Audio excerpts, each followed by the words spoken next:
The city of Jericho was a fortress.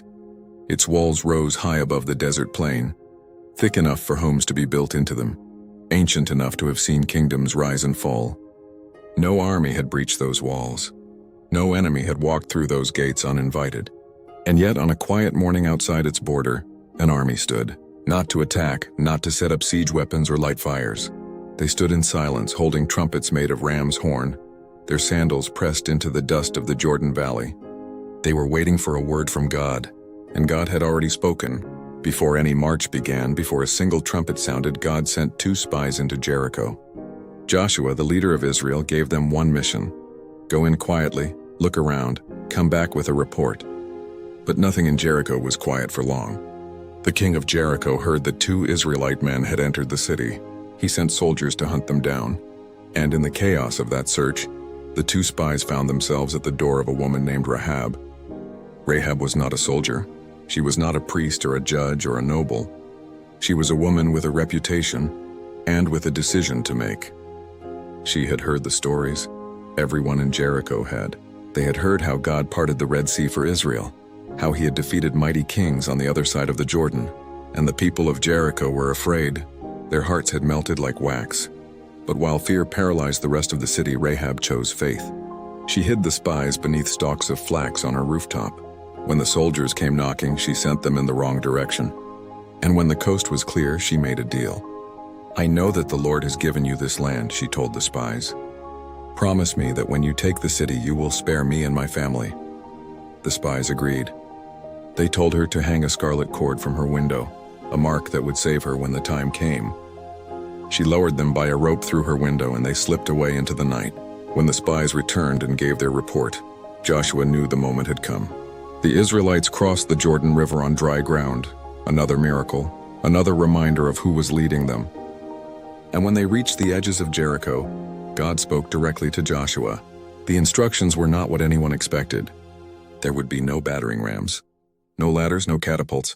God said, "March around the city once a day for 6 days. 7 priests shall carry 7 trumpets of ram's horn before the ark. On the 7th day, march around the city 7 times. The priests will blow the trumpets. And when you hear one long blast, the whole army will shout, and the walls of Jericho will fall flat." It must have seemed impossible. March in silence, shout at walls. This was God's strategy against one of the most fortified cities in Canaan. But Joshua did not question it, he simply obeyed. On the first day, the Israelites marched.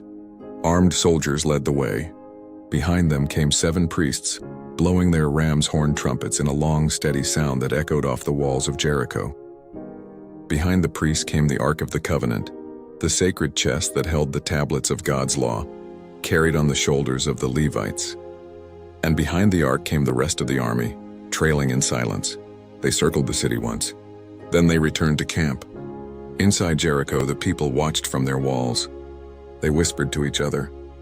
What were the Israelites doing? Where were the weapons? Where was the attack? On the 2nd day, the Israelites marched again. Same formation, same trumpets, same silence. Then the 3rd day, the 4th, the 5th. The people of Jericho waited for something to happen, but nothing came. Only the sound of those horns growing more familiar with every passing morning, like a drumbeat counting down to something no one could yet see. On the 6th day, they marched again, 1 full circle, then back to camp. The walls still stood, but God was not finished. On the 7th day, something was different. They rose before the sun, and this time when the army set out, they did not stop after 1 circle. They kept going 2 circles, 3, 4, 5, 6. The trumpets never stopped blowing. The feet never stopped moving. On the 7th circle, Joshua gave the command, "Shout, for the Lord has given you the city." And then, every voice, every breath, every ounce of faith that had carried this people through 40 years of wilderness and across the Jordan River, it all came out at once. The shout was like thunder, and the walls of Jericho fell, not slowly, not partially.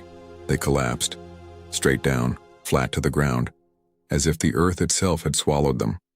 The entire army charged in, every man going straight ahead, and the city was taken. Just as Rahab had been promised, the 2 spies went to her house. The scarlet cord still hung from her window. She and her entire family were brought out safely before the city was destroyed. A woman who chose faith over fear was saved, and her name would be remembered forever. not just in the story of Jericho, but in the very lineage of Jesus Christ himself. The fall of Jericho was not a military victory, it was a declaration. A declaration that the God of Israel does not need weapons or strategies that make sense to human minds. He needs only one thing: people who will obey even when the instructions seem foolish. Even when the walls still look solid on day 6, Joshua marched. The priests blew, the people shouted, and God did the rest. What wall are you marching around today? What impossible thing are you still trusting God for? Keep marching. The 7th day is coming. If this story moved you, share it with someone who needs to hear it. Subscribe to Biblical Narratives for cinematic retellings of God's Word, posted daily. God bless you.